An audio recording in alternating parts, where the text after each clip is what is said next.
नमस्कार, Shubhangi blogs and किचनमध्ये मी तुमचं स्वागत करीत आहे। आज आपण बनवणार आहे शेपूची भाजी। त्यासाठी लागणारे साहित्य मी तुम्हाला दाखवणार आहे। बघा, 4 ते 5 मिरच्या घेतलेल्या आहेत, थोडी शेंगदाणे आणि लसूण हा मी सोलून नाही घेतलेला। चला तर आपण भाजी आता कट करून घेते। मी भाजी कट करून स्वच्छ धुवून घ्यायची आहे आणि त्या डाळीत थोडंसं पाणी आपल्याला घालून घ्यायचं आहे। मटाची डाळ वापरल्यामुळे ही भाजी एकदम छान लागते। चला तर आपण भाजीला आता सुरुवात करून घेऊ। मी ही भाजी बाजारातून आणलेली आहे। आता मी कढई गॅसवर तापायला ठेवत आहे। त्यामध्ये मी 2 वागळ्या तेल घालून घेणार आहे।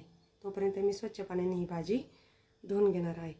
ही रेसिपी तुम्ही नक्की ट्राय करा। आपली कढई आता गरम झालेली आहे, त्यात मी तेल ॲड करून घेणार आहे। आता आपलं तेल गरम झालेलं आहे, यात मी जिरे नाही वापरणार, काहीच न वापरता आपली ही सिंपल भाजी करणार आहे। ही छोट्या मुलांच्या डब्याला खूप छान लागते ही भाजी, तुम्ही नक्की ट्राय करा। बघा, आता मी माझ्या भाजीला पाण्याने स्वच्छ 1-2 पाणी चांगलं धुवून घेतलेलं आहे। मी ही भाजी बाजारातून आणलेली आहे। आता यावरनं थोडीशी डाळ टाकलेली आहे। मटाची डाळ टाकल्यामुळे भाजी रुचकर होते व छान लागते। तुम्हाला यूज करायचे असले तर करा किंवा नाही केली तरी चालेल। तुम्हाला आवडत असलं तर त्या डाळीचा वापर करा।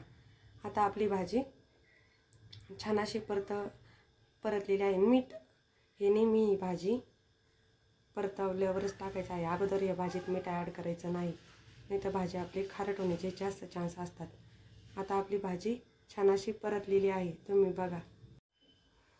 मी त्यात तो मसाला छान असा बारीक करून घेतलेला आहे। मिरच्या लसूण आपल्याला बारीक करायचं आहे। शेंगदाणे हे थोडेसे जाडसरच ठेवायचे आहे। ते शेंगदाणे जाडसर ठेवल्यामुळे भाजीला टेस्ट छान येते। तुम्ही जर चॅनलवर नवीन असाल तर चॅनलला लाईक करा, सबस्क्राईब करा व शेअर करा आणि ही रेसिपी तुम्ही नक्की ट्राय करा। आता मी यात मीठ ॲड करणार आहे। बघा, आता आपली भाजी ही परतून झालेली आहे छानपैकी। 1 ते 2 मिनटात ही भाजी आपली एकदम सिंपल भाजी आहे जी रेसिपी आहे ही तुम्ही नक्की ट्राय करा। हिरवीगार अशी छान तेलात परतल्यामुळे भाजीचा कलर असा हिरवागार झालेला आहे। ही 5च मिनटात होती ही भाजी, खूप काही वेळ लागत नाही।